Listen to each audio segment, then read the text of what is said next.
there, Monster Gardeners. Today I'm here with the lovely Rita from Triminator, and she has brought for us the Triminator Mini to check out and review. You guys all remember the Triminator Dry? We did a video about that a little ways back. This is very much like that machine, just a smaller version for the person that doesn't need 5 to 7 pounds an hour production. So you load it with it sitting down. It's got this nice curve here to assist you in standing it up. Once you got it loaded, you stand it up and let it trim. All the trim gets collected down here in the base. It goes for around 5 to 7 minutes, depending, of course, on the quality of trim that you're using, whether or not the flowers that you're putting in there have been de-leafed, things like that. It is a dry trimmer, just like the Triminator Dry, hence the name Triminator Dry. Fraction of the cost, designed for those folks out there that don't need a level of production that's 5 to 7 pounds an hour. This one does closer to 2 to 5, and does it very efficiently. It's very gentle on the product. Because there is no friction in there of metal on metal like most other trimmers have, it keeps the product much cooler. It doesn't get as gooey, it doesn't get as sticky. It's a lot easier to clean. You can take the barrel out for cleaning, which of course most people are going to do with a pressure washer. It's very simple to remove. One of the cool things I think about this is that I can actually pick it up. Being disabled myself, I have a limitation on the weight I can carry. This thing only weighs 25 pounds, so it's very, very portable. You could use it in multiple different locations. It doesn't have to stay somewhere because of, hassle of moving it around. Another important feature to know about Triminator's machines is that they do not require lubrication. This is huge, especially in states like California where dispensaries require testing. Having an adulterant on there, oil or any other sort of lubricating substance, could cause you to fail a test. So it's important to know that these machines require no lubrication. They're very easy to clean, as I had stated. You can actually flip the trimming surface inside out so that you don't have to clean it every time that you finish. You can do it like every other time. And just mild soap and water is all you need to clean it up. Hot, of course, because that helps to dissolve all the solids and plant material that gets stuck to it. So now we're going to talk a little bit about a product that they've had for a while that we haven't got a chance to review just because it's been difficult to get down here. It's a beast. It's an awesome machine. What I'm talking about is this machine over to the left of me here. It is the Triminator Wet machine, which is designed to trim wet. Let's go check out a couple of its features.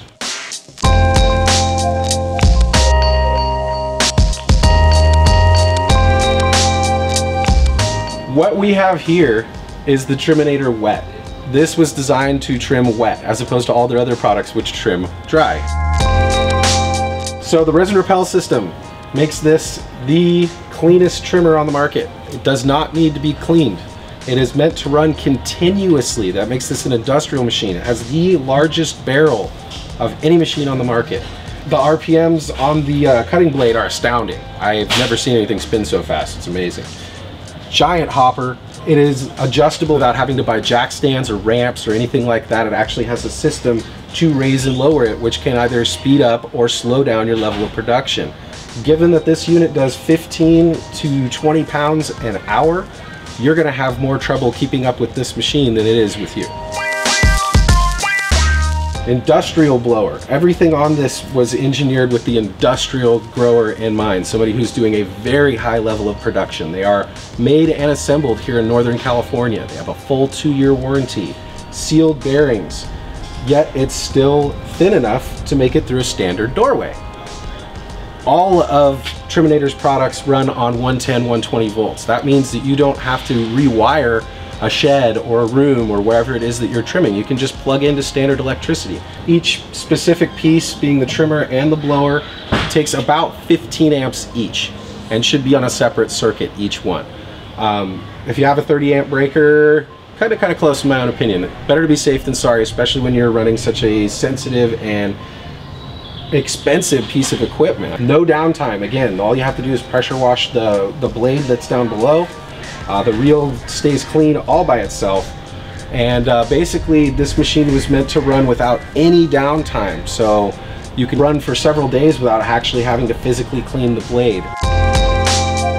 So it's not difficult to clean, and it's something that you should do when you're done at the end of every day.